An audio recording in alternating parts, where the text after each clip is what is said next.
الله فلا مضل له ومن يضلله فلا هادي له ونشهد أن لا إله إلا الله وحده لا شريك له ونشهد أن سيدنا وسندنا ونبينا ومولانا محمدا عبده ورسوله أما بعد فقد قال الله تبارك وتعالى في القرآن المجيد والفرقان الحميد إنا نحن نزلنا الذكر وإنا له لحافظون صدق الله مولانا العظيم. قال النبي صلى الله عليه وسلم ارتق ورتل كما كنت ترتل في الدنيا فإن منزلك عند آخر آية تقرأها أو كما قال عليه الصلاة والسلام. بجھ نہیں سکتا کسی آندھی سے قرآن کا چراغ، بجھ نہیں سکتا کسی آندھی سے قرآن کا چراغ. آندھیوں خود آزما لو، سامنے میدان ہے. معزز سامعین کرام، آج کی یہ مجلس قرآن کریم کی برکت سے اور قرآن کریم کے عنوان سے منعقد ہوئی ہے. آپ حضرات جانتے ہیں کہ ہماری آسمانی کتاب قرآن کریم ہے، جسے اللہ تبارک و تعالی نے اپنے حبیب شہنشاہ بقا تاجدار مدینہ سرور کائنات جناب محمد رسول اللہ صلی اللہ علیہ وسلم پر 23 سال کی قلیل مدت میں آہستہ آہستہ نازل فرمایا. اور جس طرح قرآن کریم حضور پاک صلی اللہ علیہ وسلم پر نازل ہوا تھا، اسی طرح آج بھی موجود ہے. اس میں ذرہ برابر تبدیلی، ذرہ برابر تحریف، ذرہ برابر ترمیم اور ذرہ برابر چینجنگ نہیں ہوئی ہے.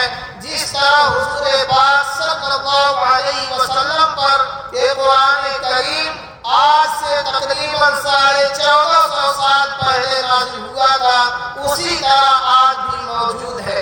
وجہ یہ ہے کہ اس کتاب کی اور اس کی حفاظت کی ذمہ داری خود اللہ تبارک و تعالی نے لیا ہے. قرآن کریم میں اللہ تبارک و تعالی نے ارشاد فرمایا انا نحن نزلنا الذکر وانا له لحافظون، کہ ہم نے قرآن کو نازل کیا اور ہم اس کی حفاظت کرنے والے ہیں. تو قرآن کریم کی حفاظت کی ذمہ داری اللہ تبارک و تعالی نے لیا ہے. اس لیے قرآن جس طرح حضور پاک صلی اللہ علیہ وسلم پر نازل ہوا تھا، اسی طرح آج بھی موجود ہے. اس میں ذرہ برابر تحریف، ترمیم اور تبدیلی نہیں ہوئی.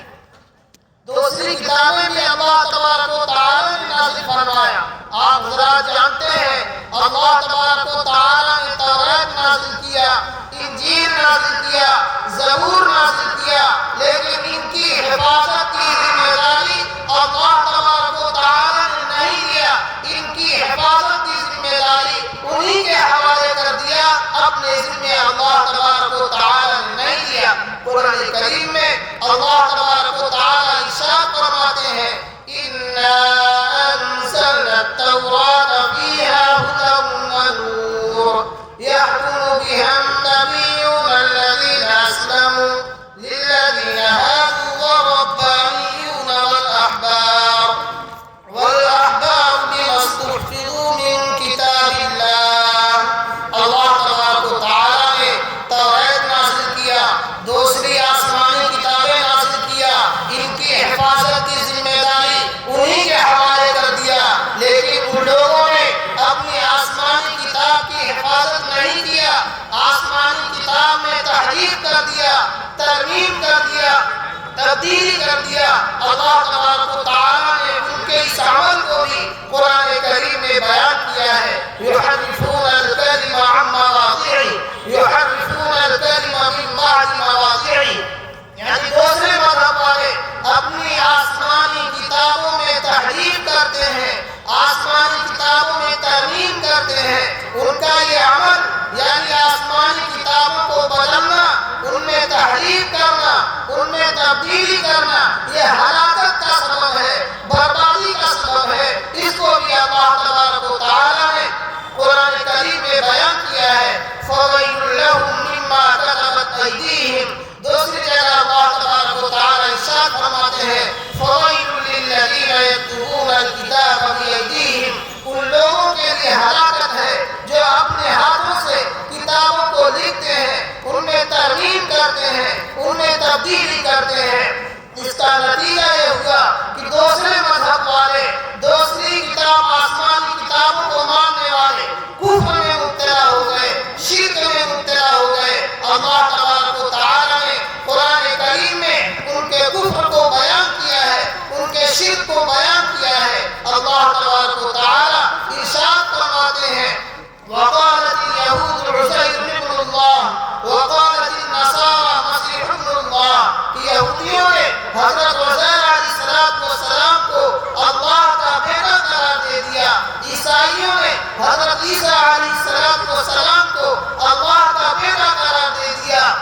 اور کسی کو بھی اللہ کا بیٹا قرار دینا کفر ہے، شرک ہے۔ قرآن کریم میں اللہ تبارک و تعالیٰ نے ارشاد فرمایا، قل هو اللہ احد اللہ الصمد لم یلد ولم یولد ولم یکن له کفوا احد۔ اے نبی آپ لوگوں سے کہہ دیجئے اللہ ایک ہے، اللہ بے نیاز ہے، اس کی کوئی اولاد نہیں اور نہ اللہ کسی کی اولاد ہے۔ تو اللہ تبارک و تعالیٰ کی کوئی اولاد نہیں ہے، لیکن یہودیوں نے، عیسائیوں نے اللہ تبارک و تعالیٰ کی اولاد قرار دیا، حضرت عزیر علیہ السلام کو اللہ کا بیٹا قرار دے دیا، حضرت عیسیٰ علیہ السلام کو اللہ کا بیٹا قرار دے دیا۔ اور یہ سب کیوں ہوا؟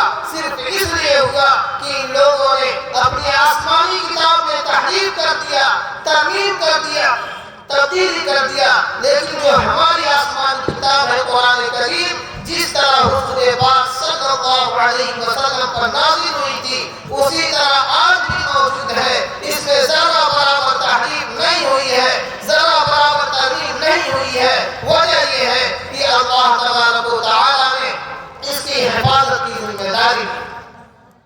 تو قرآن کریم مقدس کتاب ہے، اللہ تبارک و تعالیٰ نے اپنے حبیب حضور پاک صلی اللہ علیہ وسلم پر نازل۔ اب قرآن کریم کے بارے میں اہل عرب نے کیا کہا تھا؟ اہل عرب نے یہ کہا، لو نشاء لقلنا مثل هذا ان هذا الا اساطیر الاولین۔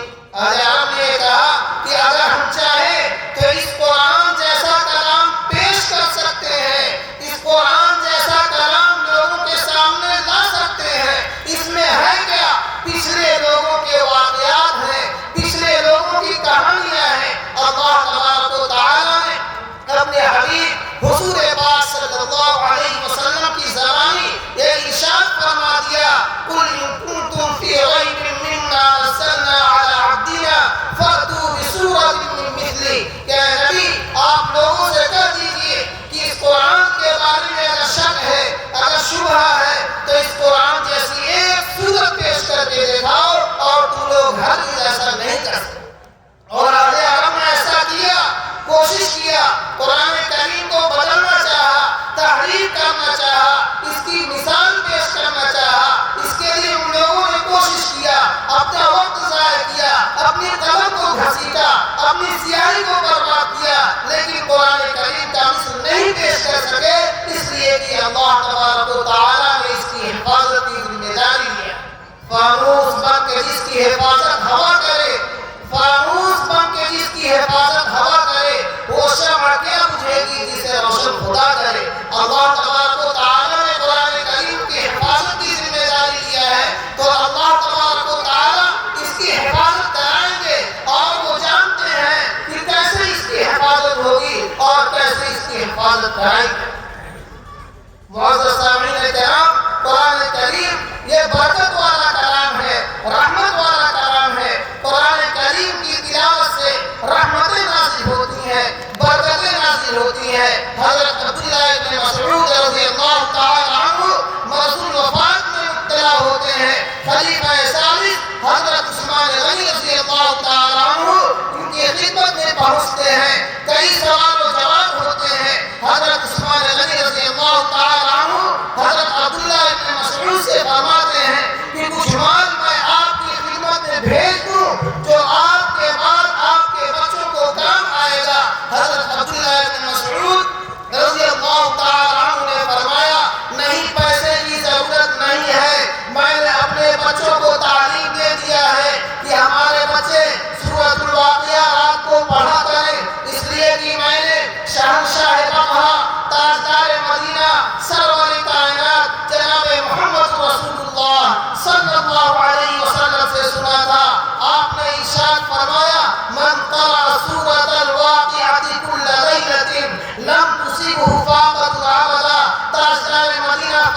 اللہ علیہ وسلم فرماتے ہیں کبھی وہ واقعہ میں مبتلا نہیں ہوگا جو بچے حافظ قرآن ہوئے ہیں، پورا قرآن وہ اپنے سینے میں بسائے ہوئے ہیں، اپنے ذہن و دماغ میں بسائے ہوئے ہیں، پورا قرآن وہ پڑھیں گے، اس کی تلاوت کریں گے۔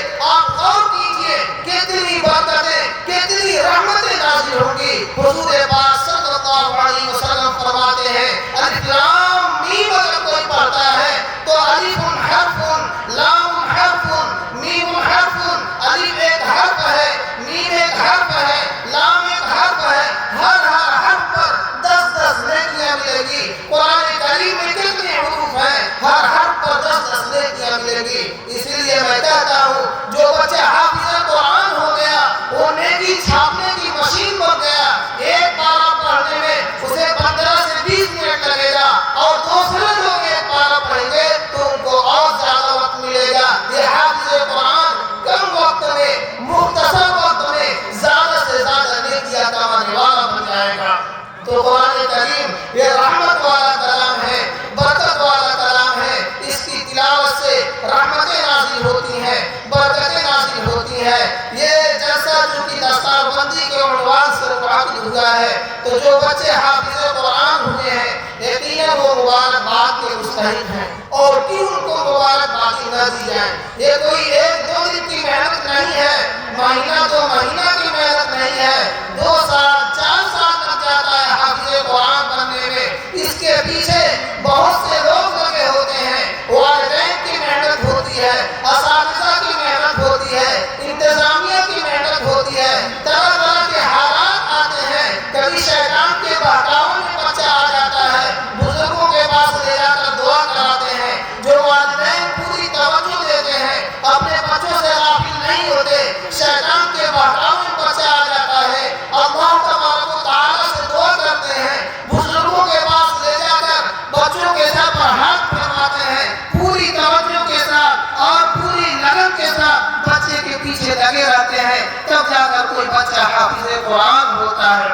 کسی شاعر نے کہا ہے کہ ایک پتھر کی بھی تصویر سمجھ سکتی ہے، ایک پتھر کی بھی تصویر سمجھ سکتی ہے، شرط یہ ہے کہ سلیقے سے سنوارا جائے۔ گاؤں میں، محلے میں، قصبے میں، شہر میں بہت سے بچے رہتے ہیں، انہی بچوں میں سے کوئی ایک بچہ حافظ قرآن کے ہاتھ لگتا ہے، استاد محترم کے ہاتھ لگتا ہے، ان کی ڈانٹ ڈپٹ کو سنتا ہے، ان کی سخت سست کو سنتا ہے، برداشت کرتا ہے اور اپنے کام میں لگا رہتا ہے۔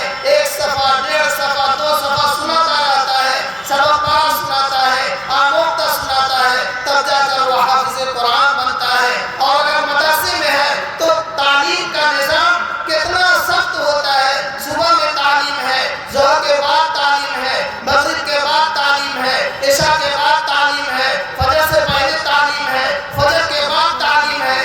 اتنی محنت اور اتنی کوشش کے بعد ایک بچہ حافظ قرآن بنتا ہے تو یقیناً وہ مبارکباد کا مستحق ہے، اور انتظامیہ بھی مبارکباد کے مستحق ہے، استاد محترم بھی مبارکباد کے مستحق ہیں، والدین بھی مبارکباد کے مستحق ہیں۔ میرے استاد، میرے شیخ حضرت اقدس مولانا شاہ مفتی محمد عبداللہ صاحب پھول پوری نور اللہ مرقدہ، سابق ناظم اعلیٰ و شیخ الحدیث مدرسہ اسلامیہ عربیہ بیت العلوم سلامی فرمایا کرتے تھے کہ گھر میں روشنی جلتی ہے اور ایک گھر کا نظام چلتا ہے، لوگ ہنستے کھیلتے ہیں، بچہ پڑھنے جاتا ہے، گھر کی عورتوں کی ساری ضرورتیں پوری ہو رہی ہیں، تو یوں ہی یہ پوری نہیں ہو رہی ہے، اس کے پیچھے کوئی دوڑ رہا ہے، اس کے پیچھے کوئی محنت کر رہا ہے، اس کے پیچھے کوئی اپنا خون پسینہ ایک کیے ہوئے ہے، کوئی اپنے گھر سے باہر چلا جاتا ہے، کوئی اپنا ضلع چھوڑ دیتا ہے، کوئی اپنا ملک چھوڑ دیتا ہے، صرف اس لیے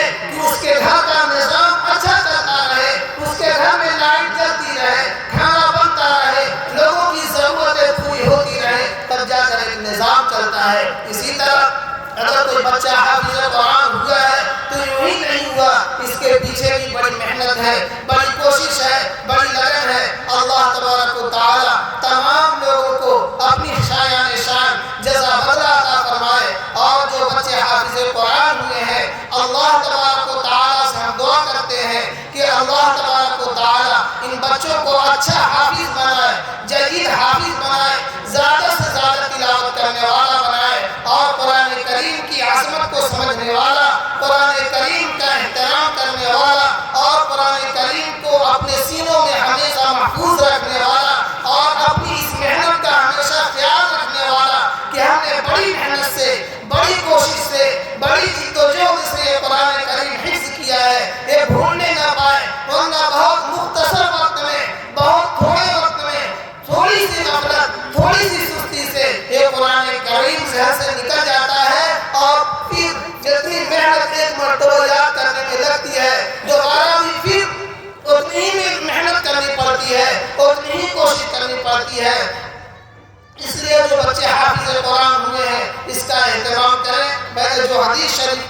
جو حدیث شریف میں نے ذکر کیا تھا اس میں حضور پاک صلی اللہ علیہ وسلم نے ارشاد فرمایا اقرأ وارتقی ورتل کما کنت ترتل فی الدنیا فإن منزلک عند آخر آیت تقرأها کہ کل قیامت کے دن حافظ قرآن سے کہا جائے گا کہ قرآن پڑھتا جا، جنت کے درجوں پر چڑھتا جا، تمہارا مقام اور ٹھکانہ وہی ہے جہاں آخری آیت پر پہنچے۔ یہ تو آخرت میں ملنے والی نعمتیں ہیں۔ دنیا میں اگر کوئی بچہ حافظ قرآن ہو گیا تو وہ نیکی چھاپنے کی، نیکی کمانے کی مشین بن گیا اور دوسرے بچوں میں ممتاز ہو گیا۔ بڑی عظمت ہے، بڑی فضیلت ہے، بڑی اہمیت ہے، حدیث شریف میں بیان کی گئی ہے۔ اور یہ بچے اللہ تبارک و تعالیٰ کے وعدہ کو پورا کرنے والے ہیں۔ اللہ تبارک و تعالیٰ نے ارشاد فرمایا کہ ہم قرآن کی حفاظت کرنے والے ہیں۔ تو حفاظت کیسے ہوگی؟ اللہ تبارک و تعالیٰ قرآن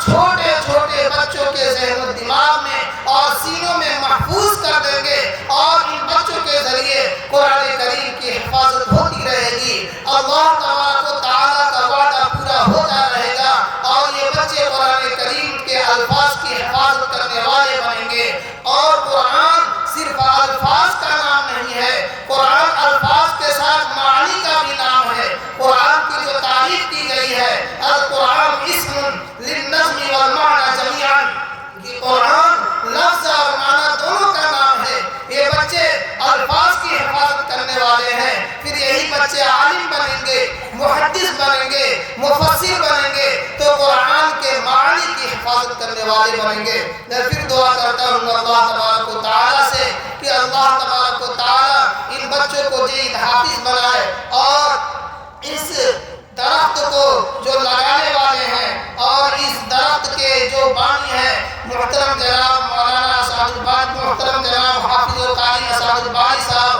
حضرت محسن محمد علی رحمت کی خدمت میں اعتکاف میں آیا کرتے تھے، وہیں ان سے میری ملاقات بھی ہے۔ اللہ تبارک و تعالیٰ ان کی بار بار مغفرت فرمائے، کروڑ کروڑ جنت نصیب فرمائے اور ان کے اس لگائے ہوئے پودے کو جو لوگ سینچ رہے ہیں، سنوار رہے ہیں، اس کو آگے بڑھانے میں لگے ہوئے ہیں، محترم جناب مولانا محمد ریان صاحب ناظم مدرسہ اعلیٰ، مفتی محترم جناب مفتی محمد عمار صاحب ناظم تعلیمات مدرسہ اعلیٰ، جملہ محبین، متعلقین اور معاونین اور تمام لوگوں کو اللہ تبارک و تعالیٰ اپنی شایان شان جزا بدر عطا فرمائے۔ آمین۔ وآخر دعوانا الحمدللہ رب العالمین۔